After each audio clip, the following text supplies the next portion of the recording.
Hello, everybody. It's Paul Carruthers. I'm the communications manager for MotoAmerica, and we're live here at Road America for the third round of the MotoAmerica Superbike Championship.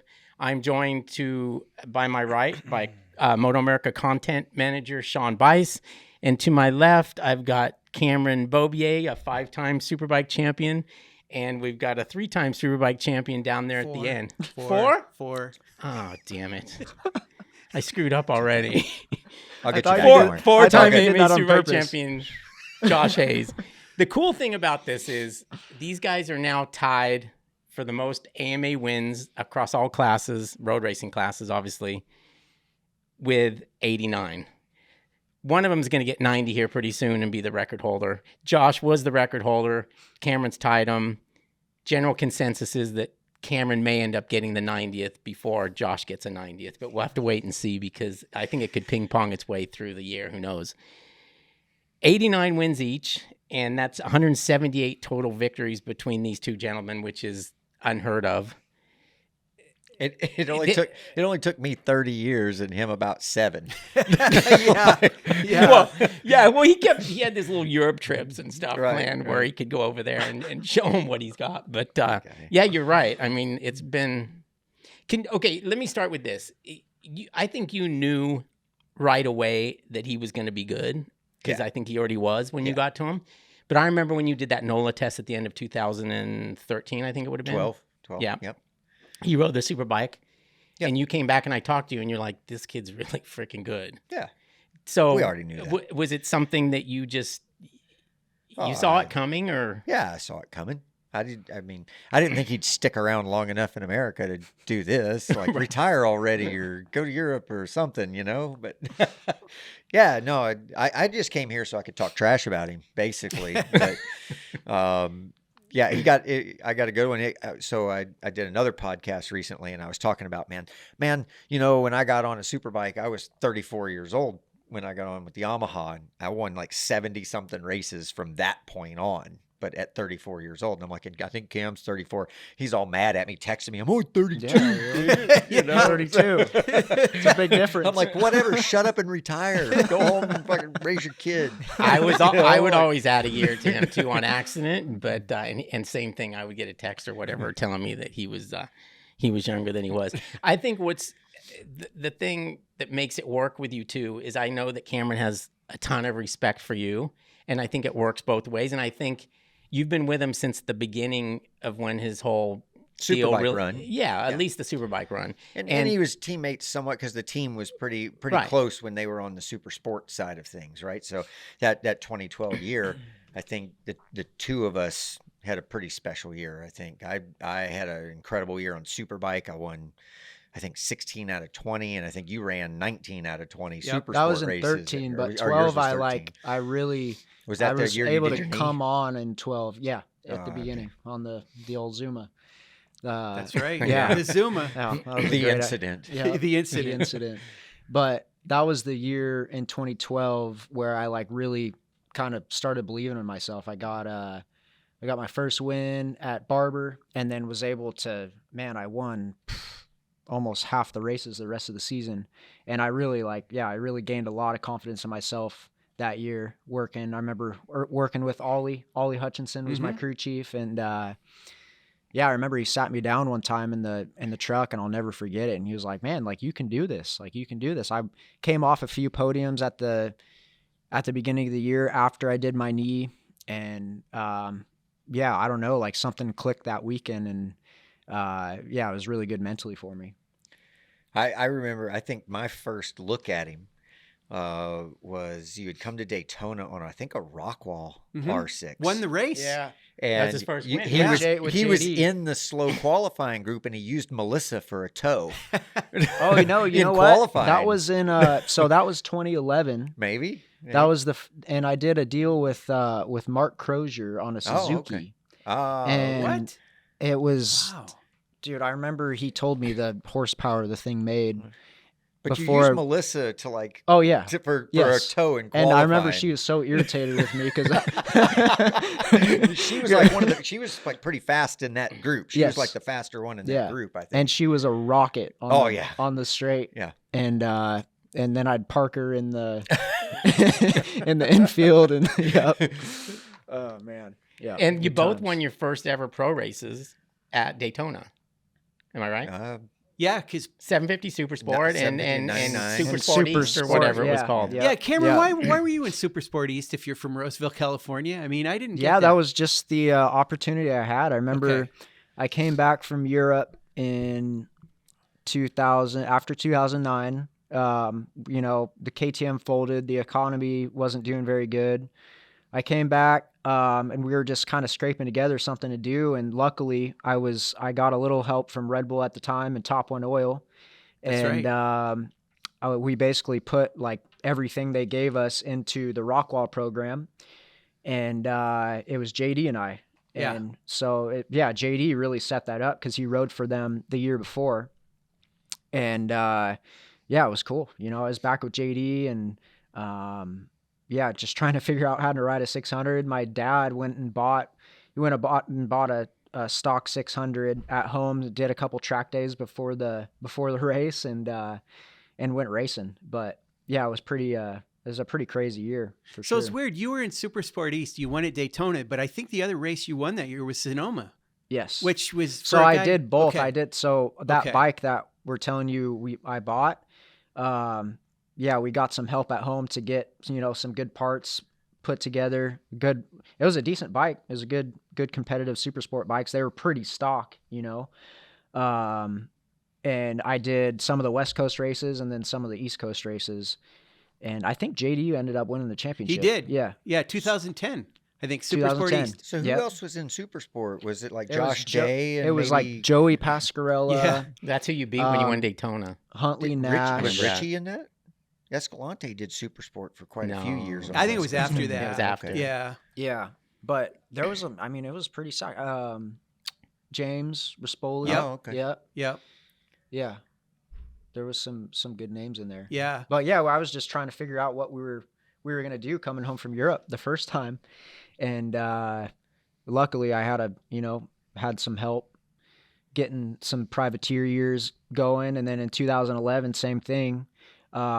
We kind of did it on our own at first, and partnered up with Amin and Tyler O'Hara, and kind of started there, and then Bree Poland really helped us out on Jake Holden Racing and with Mark Crozier and mainly, Jesse Kaler at home. He helped us huge building the bikes in his garage. And man, we had really competitive bikes. I was able to battle with the Graves guys, and we found ourselves on the, with 5 podiums at the end of the year, and then got called down to Yamaha.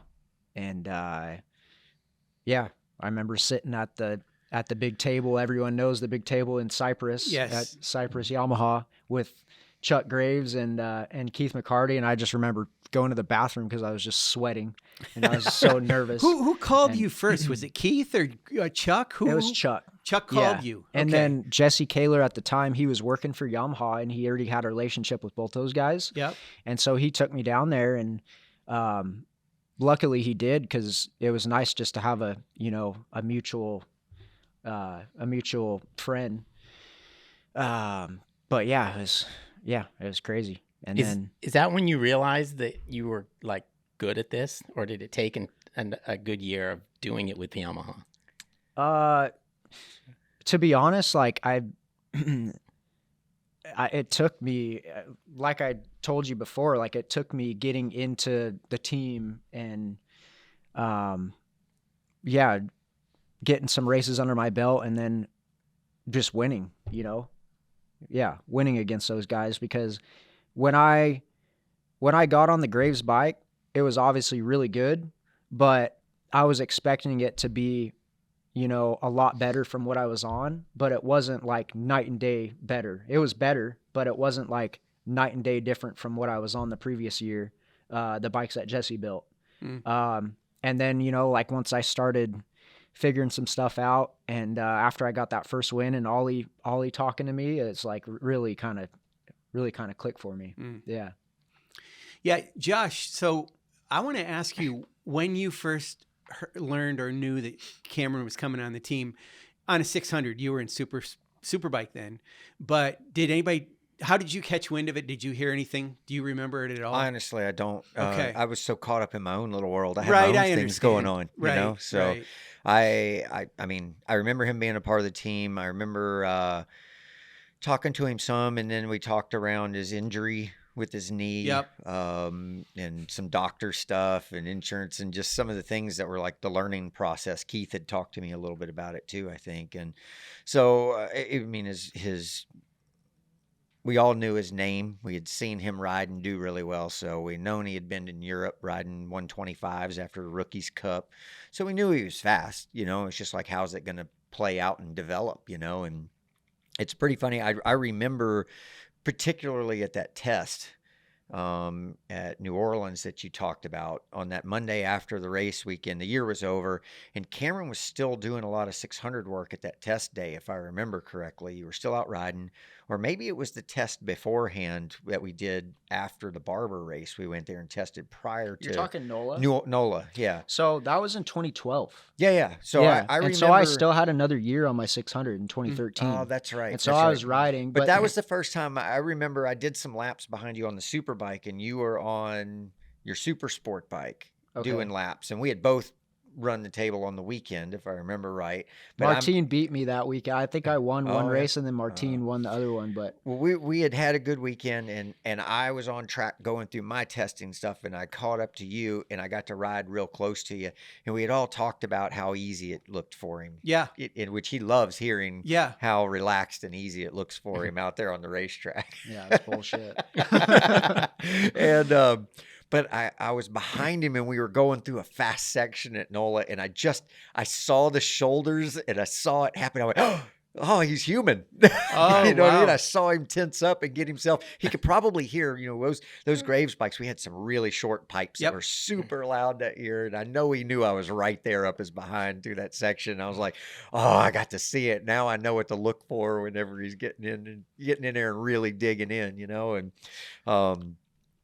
but I mean, yeah, I'm pretty sure we all knew what was the writing on the wall, right? Mm-hmm. My whole goal was just to make sure I kept my spot and let him and Josh, you know, settle out everything else from that point. But no, honestly, like the that injury, the knee injury that I never forget about. I see it every morning when I wake up. Big shark bike on my knee. That really snapped me into reality on like what. Not necessarily the question you ask is like, can I do this? But like, I need to take this serious. Like this is professionalism. This is a great opportunity, and like I could piss it away like that. And I feel like that's a lot of guys that have come through, you know, Heron and even before that, you know, Tommy Aquino, and not only teammates that have ridden with Josh, but you know, a lot of guys that have spent time with Josh have just really, I mean, we've learned a lot from him, you know, just, you know, professionalism, how he talks to his crew chief and what he's looking for out of the bike, training wise, you know, we've been able to learn a lot from this guy, and it's been pretty cool. It's been like big brother syndrome. He's the godfather. Oh, I thought you were about to say something much meaner than that. I mean, yeah, he's old as shit too. But, no, we've learned a lot from him, and honestly, the only time I've ever been mad at him is when you took me out. I know when that was. Oh, yes, we know it well. Yeah, we were going to talk about that at some point. I'm sure. Yeah. One thing I want to mention to you, Cameron, and I've never talked to you about this before, but I'm sure you know this about crew chief. You mentioned Ollie Hutchinson, and you had a lot of success with him. When you moved up to Superbike, he so badly wanted to still be your crew chief, and he was sad, upset, all kinds of stuff. I'm sure you knew that, right? Yeah, it was. I really wanted him to too. Yes, but I think just the way it worked out, with how much experience Rick Hobbs had as a crew chief, like, man, we gelled great. Rick Hobbs, I'm still really close with him and Jill, and we were able to win 5 championships together. You know, I feel like he was a real big key for me getting on a Superbike, and just kind of unlocking my potential. And I don't know if anyone else could have done that better and been better for me in that time.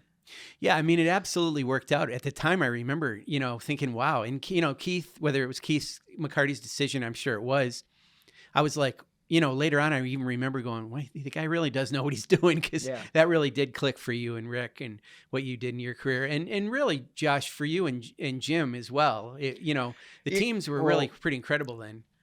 Funny story. I would say, man, I want to be careful not to say anything that would reflect negatively, but like Jim and I think that our relationship was fantastic, but it took a little bit. And it's funny because I begged for Rick Hobbs to be Rick a part Hobbs of that before. team. I had worked with Rick for 5 years, Yes. and I was very close to Rick. He went over to Europe with me a couple of times to help me out with World Supersport, and I had begged. I was like, man, what do we got to do to get Rick Hobbs over here? And then they finally bring him over and they give him to both my teammates, and I was like, shit.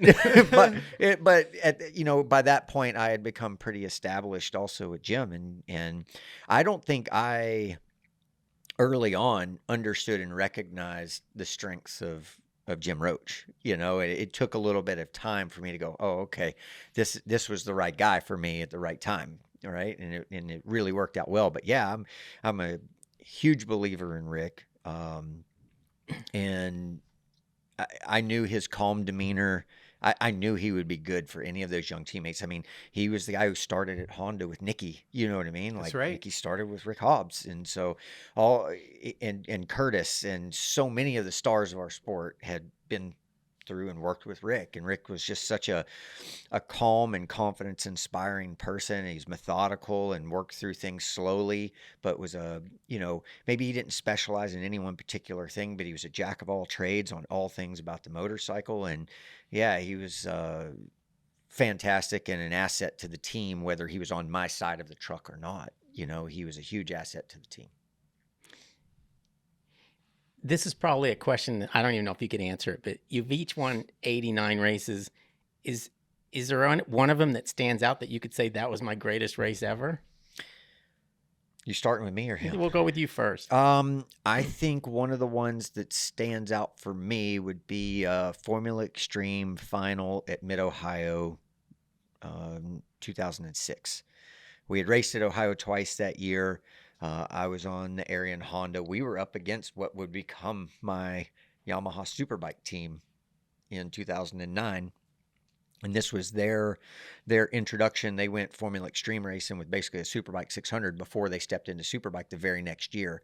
And Honda had won that championship for a lot of years, and it was very important to them. And I remember them taking me to a test and going, they brought our team bike and they brought Miguel's factory bike, and they go, ride them both. Take anything you want. We need you to win this championship. And Yamaha came out meaning business that year.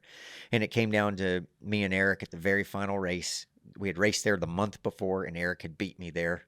And so I was pretty determined to make something happen. And I just had a fantastic couple of days, and I rode extremely sharp, calm, focused.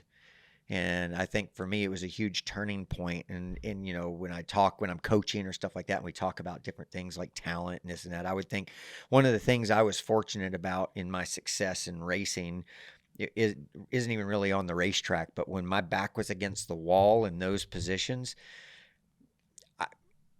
I was the most focused and the most sharp I ever was on a motorcycle, and rode one of the best races I ever did with everything sitting on my shoulders, all of it on me. And it's the scariest thing in the world to have it all on you, but if you want to win, you truly don't want it any other way. You don't want anything else that can get in the way. And I rode, I think it was an 18-lap race, 16 of them. I had a 0+0 on my board, never saw a wheel, and then he finally, just those last 2 laps, I was able to just put together clean and finish it up. And that was a race I'm really proud of. What about you, Cameron?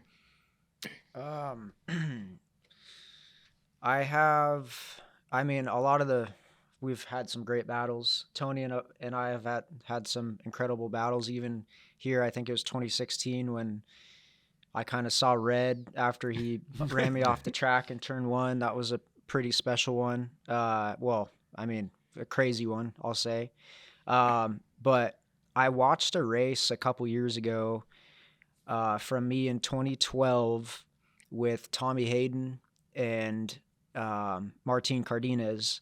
And I remember like being in the race, but like after watching the race, I was just like, what the hell am I doing, man? Like I made an outside pass that's why I'm saying I don't know what I was doing. They made an outside pass down the corkscrew on, I think it was Tommy. And then I was able to get Martine going into like the last corner or something. Yes. And that was like one of those races where I felt like I shouldn't have won because I didn't have the pace Martine did. I was just like, I had so much will and determination at the time, and I just was able to get it done. And it's just funny watching yourself back and just being like, what the hell were you doing? Yeah. But that was a special one. That was absolutely the one for me, Cameron. That was your best. That's the one I always remember, Laguna and passing Cardenas when you did, because I didn't think you were going to do it there, and you did it. Yeah, it was like, holy crap. Yeah. It's funny to look back now. That's 13 years ago, but 12 years ago, whatever. But besides that, I had a lot of good ones on the Superbikes. Like some of the years, some of the races in 2020, when I was able to be pretty dominant with a TAC Yamaha here. I think I have something to say about that. Man, I like some of the races were boring, but that was, man, I felt that was probably one of the best years I've ever felt. Do you remember a conversation you and I had here at that first race? Yeah, because we raced twice that year because of COVID, here, right? Yeah. Yep. We started here, and I remember that first weekend. I saw you, I want to say on Friday, and I'm going to take a lot of credit for who you are right now. Because we had a conversation. I remember it making an impression on you. I said, you know what, Cameron? I know how incredible you are, and I've watched you for a lot of years and watched you do your thing where you go out real fast. You kind of go out, and then you take that break in the middle of the race and save a little extra for the end and do this and that. And I go, the stupidest thing I think I've ever seen in my life is 2 times I can remember being in the race, and I have seen you break the track record on the last lap of a race to finish second. Right. Yeah. We had this conversation. And I said, I remember at Laguna, and I remember, I think it might have been Virginia or something like that. You broke the track record on the last lap to finish second. I think it was at Virginia. I had told you with Tony, I'm like, you need to go. You need to go. And you tried. Tony came up with the goods. You're like, I ain't doing it tomorrow. I'm sticking in there till lap 10, and then I'm going to go. And then Maddie got in it. Yep. And never goes the plan. Never goes the plan, right? It's always a good plan to get I was punched like, in the he nose. is tired. Just keep doing it. He's going to relent. And then that year, I mean, that was on Friday. And then on Saturday afternoon, you blitzed it off the start and ran away. And I'm like, if you've got that much speed, just go. Go ride by yourself. No one else can mess up your race. And then you rode the whole damn season that way, which now turns out is regrettable that I said anything. But yeah. No, it's true. I've seen him do that. Well, and dealing with Tony too. He was a great racer, so he was hard. Yes. Yeah. And I remember when he first came over chaos. here, I could not believe how hard, like how deep he would break. And it kind of changed our class really, just on how, especially how I set up the bike. Cause I remember bike setup wise, like I would always run my bike a little shorter than he would, just to make it feel a little bit more like the 600. And that's what I loved I remember that first Superbike I rode, the 2014 Superbike, it was a freaking beast. And I just did not get along with it. It was stiff. It was long. That was my fault. Yeah, I was gonna, I was going to bring that up. Fault. I was going to bring that up at some point during this podcast. The previous R1 was Josh's bike. Yeah. The newer R1 was and then your as bike. soon as Dude, right out of the box, like stock. He's like, oh, this is a unicorn. It was incredible. Oh, yeah. It changed. Whatever. And then 2015, that new bike, like it felt like a big 600 to me, and I loved it. Yeah, you did. And I remember I coming in like, oh man, how good is this thing? And he's like, yeah, he didn't like it. You didn't like the front end on the previous one very much. It was something with the front end. I couldn't feel anything. Yeah, no. Yeah. So weird. And Josh, you remember in the early days, you didn't like that bike. You made that bike more what you wanted it to be. So like I didn't understand it. Let's say Okay, that, right? all right. Like it took me a while, me and the crew, but we sorted it out, and it was a hard bike to ride in the beginning, and it got better and better and better, and he got to ride the best version of it, I think. Yeah. You know, but everybody was pretty successful with it. And then when we got the new bike, the thing was he jumped on it and was like, "This feels like home." wow. And I was like, "Listen, it's a better bike than the old one, but it doesn't feel like home to me." Mhm. Right? And I remember fighting and scrapping for everything I could. And I was bummed that I didn't win the championship. I was glad if it wasn't me, it was my teammate. But we ran this table on the season, and he won the championship. And I'd remind him every chance I got, "Well, I won 10 races to your 8, yeah. buddy." Right. No, it's That was a because crazy Just get my year. little 'cause jabs in yeah. every chance I could.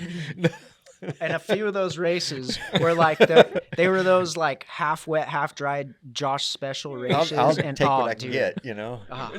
I never knew how he could do that though. Like how he could go so fast in like the half wet, half dry, the mix yeah. stuff. Well, so Cameron, you've changed, and I don't know if you've changed because of Moto 2, and we'll see if you agree with me on this. But and in the beginning, you would start out a race, Superbike, and you'd be like, I want to kind of see where everybody's at.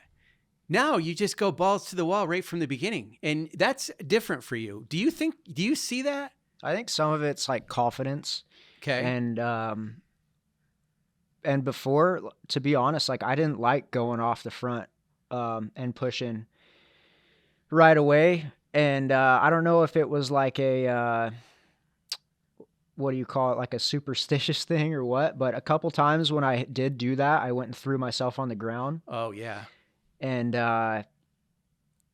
yeah, and so I kind of stopped doing that for a little bit, and then yeah, with anything, you start doing it a little bit more, and it works, and you gain some confidence in it, and yeah, but especially Some like of on it's this, necessity through Yeah, competition, right? Yeah. At the higher levels, you're going to get You to where have no everybody's choice. talented. and especially so- like over in Moto 2, I mean, if you slack off the first couple laps, you'll find yourself in 25th real quick. Yes. And That's where I thought it changed for you, No. but maybe it did before that. I don't know. I thought when you came back from Europe the first year you were back that you lacked patience.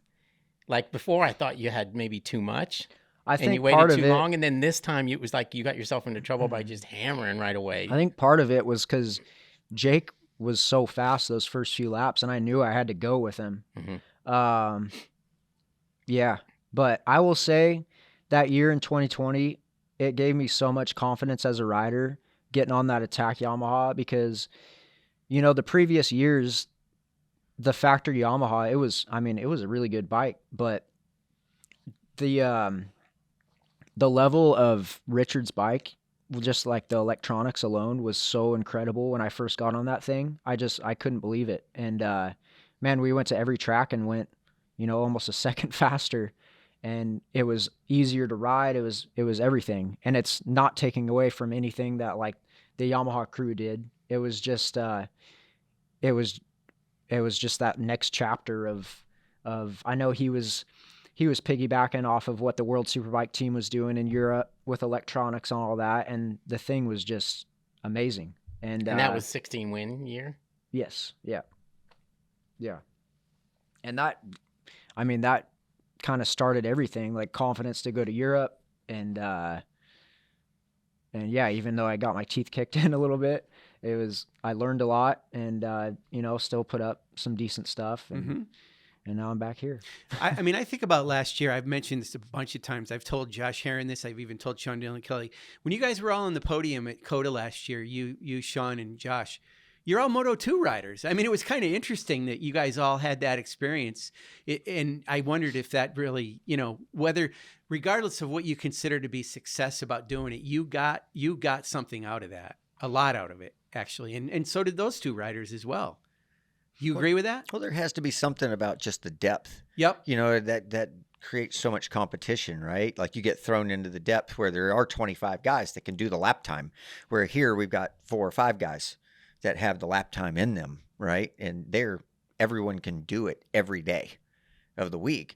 You're going to start really dotting the I's, crossing the T's. Do everything and right. You're going to have to make sure that you're on top of it and sharp. So just that experience of being in the hornet's nest. For would all say. of us. Yeah. Yeah. Like we all went over there I mean, Sean and I were over there at similar times. He stayed a year longer and I went over there a year before he did. But yeah, I mean, it teaches us all a lot. Like what he's saying, when you have to be 0.8 off just to get into Q2 and everyone's just, right there. The top 20 is within a second. It's, yeah, you're scratching your head and doing everything you possibly can. Yeah. Yeah.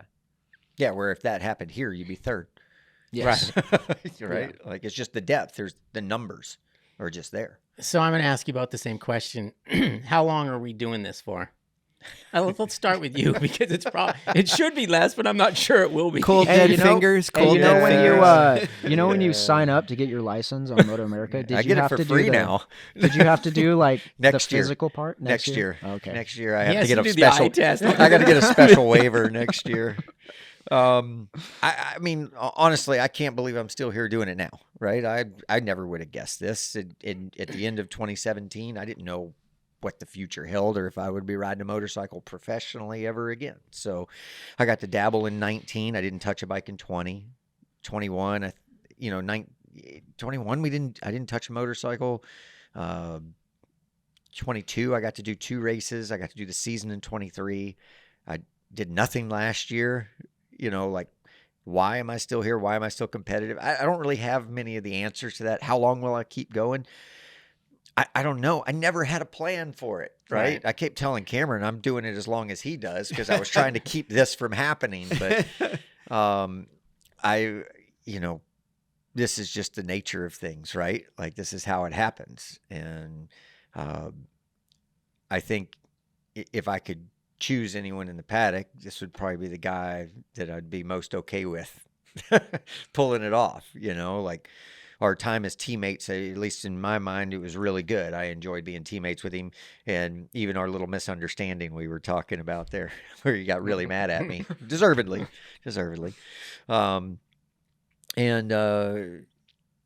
I don't know, man. Like if I don't know when I'll quit. Will I stay past my expiration date? Maybe, because I just love this stuff, But right now, I'm still pretty motivated because you were talking about me in the press room like you didn't expect to see me again this year. So I'm going to try to prove you wrong. So there you you're go. like, oh, what a surprise. Who is that? It's weird from my perspective. It's not that I don't. I mean, I worry about both you guys not racing because of being a fan and loving to watch you guys race. I worry a little less about Josh, and not because you're older, but because it seems like you don't seem to see any light, any at the end of the tunnel kind of thing. I worry about you all the time, Cameron. I think, I'm like, when's he going to say he's satisfied and he's going to walk away? And you're still really young. So I want you to keep racing. I'll cry. I have when you're enough done. perspective. I have stepped away from it. Oh, that's true. That's so true. I have a different outlook on my perspective is different and unique. I have so much different outlook where I've walked away from it and spent a couple of years not riding and just watching other people do it and talking about it. And then you get back in it and you go, oh, wow, I can still do this. And this is pretty cool. But yeah, but also I remember when I was your age, every result, I lived and died by that result. Like if I had a bad day, I was like, oh, my career's over, and the distraught I would feel. And now how I leave the racetrack is more based on how I rate my own personal performance. It has nothing like look, I hate losing. There's no question about it. Show me a good loser, I'll show you a loser. But I know if I rode and like, hey man, I drained the tank. That's what I had. And they were better than me today. I'm way more okay with that in my late 40s than I ever was when I was being paid to do this day. He's in, not day okay out. with it, which is I good. mean, he shouldn't be No, at right. this age. And he's still being compensated well. Right. That's the other thing. I mean, Got to pay for your house. Man. Got kids to feed. The regular people, not racers, they're thinking about retirement, and the number one thing they're thinking about is, can I afford to retire? Right. So people don't understand. They think you all make $1 zillion, but there's also that in the back of your mind is like, you have to have enough money to retire as a 35-year-old or whatever, 34-year-old, to live the rest of your life in the manner that you've become accustomed to. Yeah. What's your college degree? Right. Yeah. When you're done with this, you're done, and you'll have a great life. But people don't understand that also factors in, right? No, absolutely. I mean, for me, honestly, when I came back from Moto2, I was pretty burnt out. And then this whole new thing with BMW and Tytler's, like, it kind of rejuvenated me. And then I went and hurt myself a couple times that year, and went kind of back in my hole of just like, man, I'm so over motorcycles. But last year, you would think that like my whole heel injury would kind of do the same, but it didn't. It was almost the reverse effect. I've just been pretty hungry to get going, and I think part of it is being so close to, or not so close to the championship per se, because I got beat by however many points last year, 40 points, but Not because you're riding, though. I know I can do it again, and like just having it stripped away, stripped away is just like, it just fuels the fire. And I feel like we're in such a good spot now too with the bike, and it's been really fun with the team, like developing the bike, and also like me adapting to the thing. And because I got to ride it a lot different than I rode the Moto2 bike and the Yamaha, and just trying to extract everything I can out of it the way you need to make it go fast. It doesn't like staying on the side of the tire. It's a rocket ship. And it's just been a fun journey. And yeah, I don't really have like a time on like when I'm going to call it quits, because I am really enjoying it right now. It's awesome having Brody come to the track, and I feel like it'd be really cool, especially in a couple years, for him to at least comprehend that like his dad races and stuff like that. I know Heron's talked about that a little bit before, and I think that would be pretty cool for him to like just have that memory of his dad was kind of cool and he was pretty fast. Like that would be cool. Yeah. And I mean, you seem different this year. You definitely seem different. This thing about being worried about, he's going to stop racing, I don't feel that as much as I did, but I know it feels like Josh. I mean, at the end of the day too, like I love racing, but I feel like for what we do and what we put on the line, I want to get paid good for it. And if I'm not, I'm not going to race. I'd rather be here because I love being, I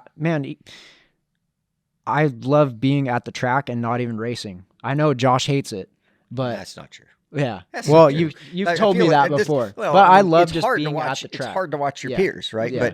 But man, this has been my second home for 30 years. Yeah. I don't know where else I would be. This is where I'm in my element and comfortable. So yeah, and Josh, it feels like that's what you're going to be I doing. would not be here if I didn't want to be here. If I didn't like it, I wouldn't be here. Yeah. Right?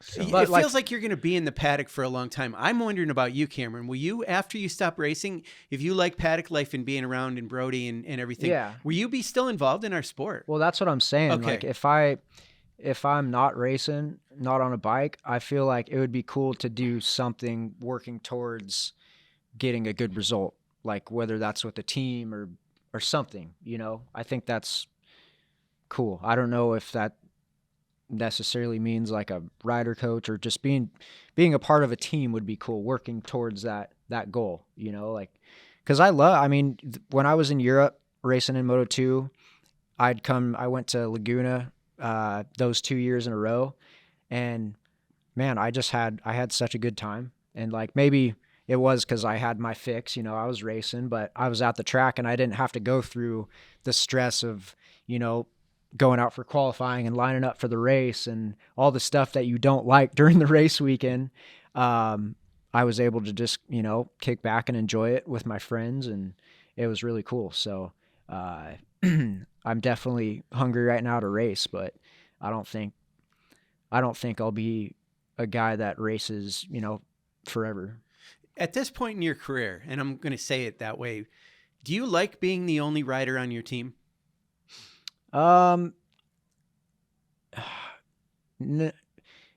Yes and no. I really like being teammates with JD. That was awesome. I feel like in some cases, when you're out testing, it always sucks, or testing or in practices, it always sucks getting, if your teammate's faster than you in practice or something like that. But I feel like it's really good for the program having two really good guys on the same bike pushing everything forward, because, say if you feel like you're on, but your teammate's going faster than you, you come in, you're scratching your head, and you always figure out a way to go faster. So, yeah, I feel like it's more beneficial to have two top guys on the team. Yeah. Josh? You've always had a teammate, I think. No, I had a couple years there, and actually of the beginning of our success. But I mean, I would say that there was a time where when the entire thing was focused around me, and I had pretty large resources focused on me, there was definitely a level of, man, this is great, and felt like we were making some huge steps and things like that. But it kind of gives you an easy way out a little bit sometimes, where you could go, well, you're the only measure of the machine. And if you have a bad day, you go, well, this is what the bike is, or this is what it isn't. And people, as riders, people want to baby us and protect us a bit. So they'll kind of even sing the song for you, right? And then you get a teammate, you're having a bad day, but he's still crushing it. And you're like, yep, all right, I got to hunker down and figure this out. So it doesn't, I feel like both ways you feel the pressure. You feel the pressure if you're getting beat by your teammate, and you also feel the pressure when you don't have such a good day and you have all these guys here just for you. Yeah, all these guys are working hard for you, right? You want to, as a team player, you want to do a good job for them. So you feel a lot of pressure to come up with it. And if you don't, sometimes we don't even know where to look. I mean, if you have a teammate, you at least have a whole nother set of things that metrics that you can go find out where it's at. And luckily, in my case right now, this is my third year with these guys, and they're awesome. They're a great group of guys, and it is cool that we're a pretty small effort, a pretty small team. There's I think 7 of us, and yeah, it's a pretty cool deal. I've got a quick question. I don't want to turn it into something big because it could be, but there's always talk about rule changes, etc. And there's a possibility that someday we might be racing Supersport Next Generation as Superbike. Does that take away an advantage that you have if you're a top Superbike guy? I don't think so. You know what I mean? Like he obviously he has a little bit of pace on everybody on a Superbike, but if the rules changed and went back, would he still have that or not? I don't see why. I don't see why he wouldn't. Yeah. I mean, I think both Supersport and Superbike, the depth gets kind of split between two classes anyway. Quite honestly, like, we see a lot of guys throughout the world go to Superbike level, drop to Supersport, but they're experienced. They're on their way up. They go there, and then for a while that they're at their peak, they're in the Superbike class, and they're dropping back here and taking their experience and giving that to the young guys that are on that way up to get to that position, right? But honestly, it's like, you take a little bit of speed out of the bikes. Do you tighten the whole group up? Yeah. If we're all on mini bikes in the backyard, right, it gets hard. The talent thing starts making this percentage more critical, but it's a little harder to dig out. But are you going to take any of these top Superbike guys, and are we going to lose one because they're in a Supersport bike? I don't think so. You're just going to have more stuff at the top. I just remember when you made it so Matt Mladen never raced Supersport again. Yeah. That was my first race. It was my first one. Yeah. Sheer luck. Yeah, I mean, Josh, there's some obvious reasons as to why you are racing in Supersport Next Generation instead of Superbike, but maybe there aren't some. Why do you do that? Well, let me say this. When I got the opportunity to do it and I got back on a 600, quite honestly, I started on 600s. That was the beginning for me.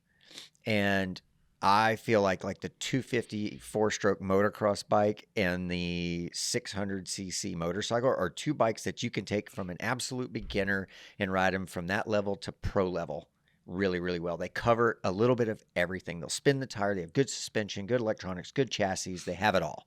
And when I ride a super sport bike, what you can extract out of them and the amount of, let's say the percentage of the lap that you feel like you're at the absolute limit goes up from a super bike. A super bike is a rocket that is overpowered, has too much brakes, too much grip. It has everything, and you're trying to just, you have to be more delicate and I would say cerebral about it. You have to be a thinking man and figure out how to extract a lap out of it because it has more than you can use in every way. And the super sport bike is a little more forgiving in that way. So you end up on closer to the limit for more area of the racetrack than you do the super bike. There's a relaxing spot everywhere on the super bike. It's only for a second, right? And it might not be where everybody takes a break. I talk about the supercross guys, when they hit the triple, we would all be like tense. They take and relax. That's their chance to take a break for a second. And for us, there's kind of that middle of the corner on the super bike where you relax for a second, let the thing pivot, and then fire it off the corner. And the 600 doesn't give you that. It's absolutely at every inch of the racetrack, you feel like you're on the absolute limit. So for pure joy, it's to me the purest form of racing. You like that? I do. And I wanted, listen, I wanted to be on a super bike. I wanted to experience that, all these things, because that's the highest level of racing I was going to get to. So that's where the fastest guys were. That's where I wanted to be. And I'm glad I got to do it and had the success there. But just on pure joy, I really enjoy super sport bikes. So Cameron, a little bit of a similar question for you. When you went over to Moto2, you left Superbike. You had to learn how to ride a Superbike.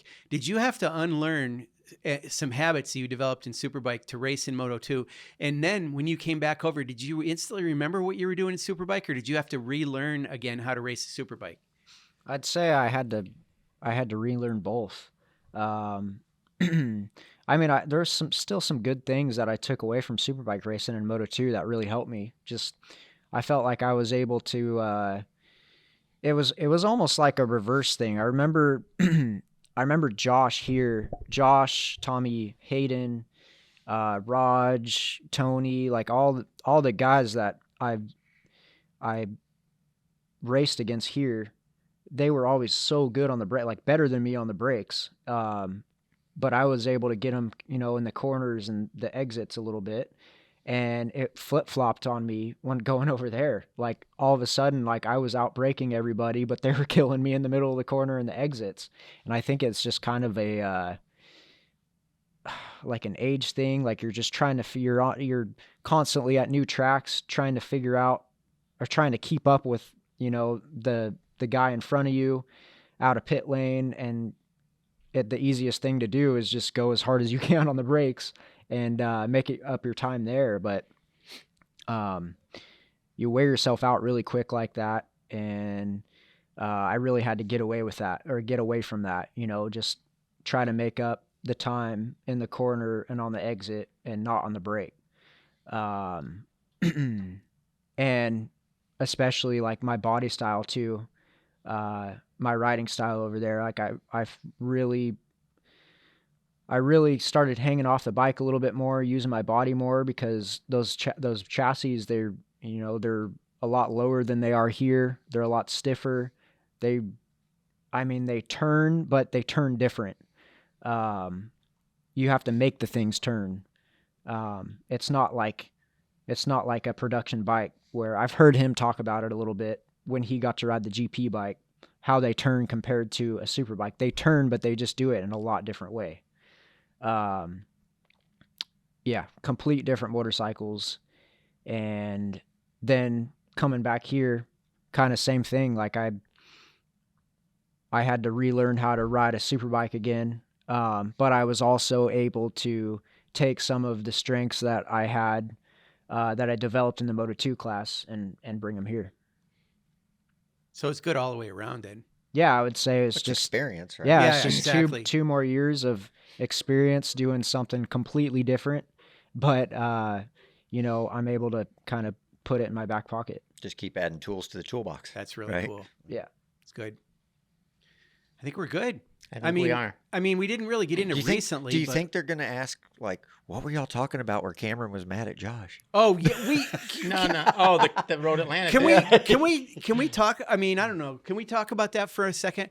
Because you were really mad, Cameron. I remember how mad you were. Oh yeah, He should have been. But yet you're still a good guy, so you didn't really get in his face as much as maybe I would have seen. I mean, I found him later. Okay. yeah. Like I was pretty distraught, No, it was all too. good. But your opinions of what happened at that time were pretty different. Pretty different. I think what he heard me say. Okay. What my intention was and what he heard was a little different. I was just mad at him because I thought he thought I blamed him. I thought he blamed I did too. me. No, Okay. it's not the case. And then I remember Keith coming in and calming me down and telling me that wasn't the case. And then he found me, and then yeah, it was all good. That's a really tough. Well, exactly. That's a tough situation for it me was too, terrible. because I mean, I learned so much from the guy. He taught me so much.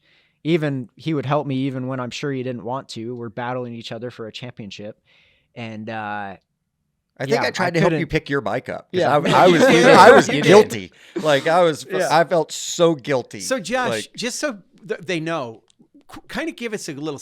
Tell us what happened. Where you were, what the turn was. Road what was going on. Atlanta, 2016, and I mean it's a long story, but I had my own personal things kind of going on, and I was having some doubts about me and some things going on, and of course I'm already think a lot of Cameron and what he's capable of, and I'm trying to stay relevant and I'm trying to fight for it. And we go to this track that I absolutely love, and the two of us find ourselves out front, kind of beating up on the Yosh guys, and we're going away.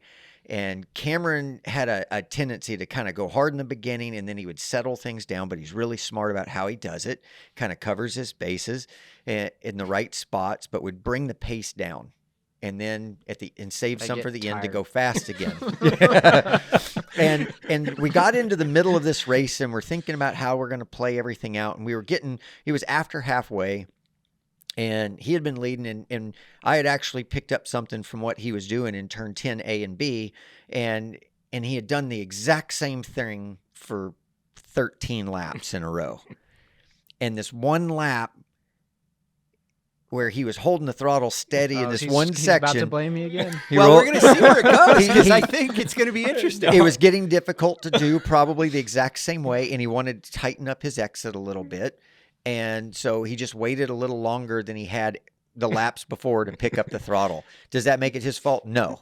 But I was close enough to him that when that split-second thing happened, and I was contemplating a bunch of strategy of how I was trying to get into position, not in the moment that we were in, I ran right up the back of him and just completely, I ran into the back of him and I knocked him over.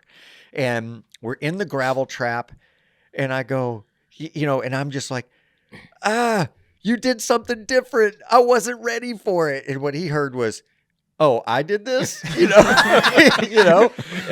I'm distraught. And I'm just like, I'm walking away, and I'm like, you're an idiot. I can't believe I did this. Oh, you were saying that to yourself. Absolutely. Yeah. And later, to find out, I can understand. He heard me go, you did this thing, and that's why we crashed, I was like, no, you changed something you were doing, and I got caught out, and I screwed up big time. And I knew this was terrible. Sounds like you brake checked the shit out of it. Well, that's what it sounds like, a brake check. Which it wasn't. This was just him doing his own thing. And regardless, if he did brake check me, I mean, dude, nobody's going to do that on purpose because you're only going to both end up on the ground, right? Like, this was just a matter of him making an adjustment, and I got caught out. And I was way too close to him whenever he made this adjustment. So this compounded my personal issue I had going on. Yeah. That I made this mistake. Like, I remember after this race, I went and got my eyes checked. I was talking to people trying to figure out if I was going off the deep end. Really? Absolutely. Yeah. I had some stuff going on at home. Right. That was a really tough time for me. And I felt like this was the beginning of a decline. And 2017 was an absolute nightmare for me. And Keith McCarty had already let me know my future, that it was coming to an end. And I was absolutely desperate to try to force something to happen, and I just started doubling down on my mistakes. You had back problems And that year, so- as I recall. Didn't No, you? I made my own back problems. Okay. Probably. No, you were injured. Cameron, what were you doing? What were you trying to do? Were you trying to do anything? I doubt he I would don't remember. probably Like I said, it was just a remember. Okay. I honestly minor adjustment. swear, like I was probably tired and Okay. just trying to Save just yourself. save myself a little Okay. bit because I knew like in the I in wouldn't the give you a corner if you. no the and he knew fitness that. aspect like you knew he was going to be there until the very end. I've only ever had one strategy in racing: ride as hard as I can for however many laps the race is. Like that. That's my only strategy. It's the only one I've ever had. Yeah. And Yeah, so and the first couple years for me on a superbike, like to push a whole race on a superbike was so tough compared to a 600, and that's where I was talking about before too, like just learning from him, like learning what he did for training. And at first I thought he just rode bicycles all day, so I started riding bicycles all day, and then leaned myself out like crazy and had no upper body strength, and then I found out he rode some motocross and did some other stuff like, and then also I started working with Zemke and Ben Spees helped me a little bit with some stuff too. Yeah, I was just kind of learning things from a lot of guys that I looked up to in the sport for forever, and especially him. So now it seems like you found a sweet spot, right? With the training. I mean, all the experience and the years of knowing what you need to do and what you don't. You're not a guy that goes crazy with it, and that's all you think about and do all day long. You found a sweet spot. just that works for find you, what works for me. Yeah, exactly. and live the rest of your life and still not just be cycling 24 hours a day. Yeah. Yeah. No, like well, I needed that. If you look at my results sheet and my training log, they mirror each other Yeah. pretty well. Yeah, it just shows the You know, difference. like it was what I needed to be who I was. And I had to learn some hard lessons through this, from friends even. I like Tommy Aquino is a life lesson for me, because I was actually pretty frustrated with Tommy. I loved that boy. I loved him a lot. And I was so upset that he kind of went the Bostrom way, so relaxed in life. And I was like, man, if you'll hunker down, sky's the limit for you. And so when we lost him, actually Melissa gave me some great perspective that maybe he wasn't supposed to live the life I did working that way, because he wasn't here for as long as the rest of us. So there were some strong life lessons in this, but I can tell you that it's still hard for me not to say, my experience and this and that. You work hard, and this is what happens. It's what my dad taught me from day one, right? You know what's funny about the two of you guys, though? I can't think of two guys that are more different. You guys In are some really ways. different people, Some different ways. riders, different people. Do you think that, Cameron? yeah, I mean, I feel like we go about our crafts in different ways, but I feel like we've both, even though I'm younger than him, I feel like we've both kind of learned things from each other to, benefit us. I mean, we like all the same stuff too. We like golfing. That's true. We like motoing. There's as many similarities probably in at how we view the end goal and how we figure out how to get there, right? The process that you go through to learn to get there. Those things are all probably pretty similar, even if we're built and done things a little bit and you're different both able ways to get there 178 times. Yeah, we'll take it, I think. He's really good at talking too.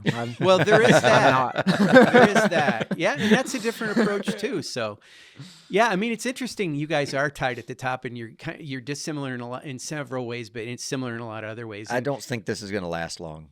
It's a good thing you got your interview in today. Well, that's why we did it. I mean, listen, let's face it. If it doesn't, I'm sure someone's gonna take it from me someday too. It's just the way it is. Maybe it's him. I don't know. Listen, Josh Hayes, I'm not going to say you're a betting man, but is it possible? Have you talked to anybody in the Superbike paddock about trying to prevent Cameron from? Oh yeah, me and Bob have a lot of talks. Okay. Now that I know they're motocrossing together and Bob hasn't knocked him down, I'm going to go have a talk with him in just a minute. No, I've had a couple of calls to Bob like, hey, bro, I need your help. And he's like, I know, man, I'm trying. So just watch out for number 50, bro. Number 50. And there's just 13 wins away, which seems very doable, is Matt Millad in the Superbike. Right. record. Right. Yeah. I mean, it's attainable, Cameron. I There don't was even a time like when talking about it. I Honestly. know it's okay. I know. No, it's just a I know. weird, like, Superstitious. no, and it's No, not it's just- superstitious. it- 'cause It's it- just it- weird it because puts him on like a pedestal. He doesn't I've like to just be on. looked at Matt Mladen. I mean, as you know, the king of superbikes here for Right. how many years, and then this guy after him. It's just I know it was a different time, but Well, I felt that way I'm about still Miguel. racing really good. You Yeah, know? I'm still racing really good guys. It's just it's weird to even think about my name with those names. Yeah. You know, it just is what it is. Yeah, I'll never forget watching. I was a kid watching the Daytona 200, and Miguel high-sided himself, and I think it was Bryce. It was his mechanic. He was on a Honda. Yep. Duct taping his visor back on his helmet and going out there, and I was just watching, like, these guys are nuts. Like, I'm Right. so into it. Watching with my dad, and yeah, here I am. Yeah. I have to give a shout out to Jeff Beaubier and also Tanya, Cameron's mom, dad and mom. Cameron, I don't know if you know this. I mentioned this to Josh the other day. Up until a few rounds ago, we had you off by one win. You had 2 wins in Supersport. I thought you had 20 non-Superbike wins. You had 21. And your mom got in touch with me and said, "Hey, Jeff was looking and he realized, you guys have a..." So we That's funny. We added If there's another... anyone that would know, it's my dad. I'm gonna have a talk with him. And I mean, I I'm thought I gonna knew. find him. He screwed you, Josh. I'm going to the dirt bike track and finding him now. I mean, he blew my mind. I was keeping track. You know how much I keep track of that stuff. And I was like, oh my God, I've been off by 1. So we jumped you up, and then here it is. Damn it, you're Sean. both at 80. I know. What the heck? But I don't know. Whole world's out to get me. For both you guys, maybe more you, Josh. I mean, 89 wins though, Cameron. Do you look at that and go, oh my gosh, that's a lot of Yeah. wins? And both of you guys. No, that's what I just said. Like, Yeah. it's I don't know how to, like, the number to me.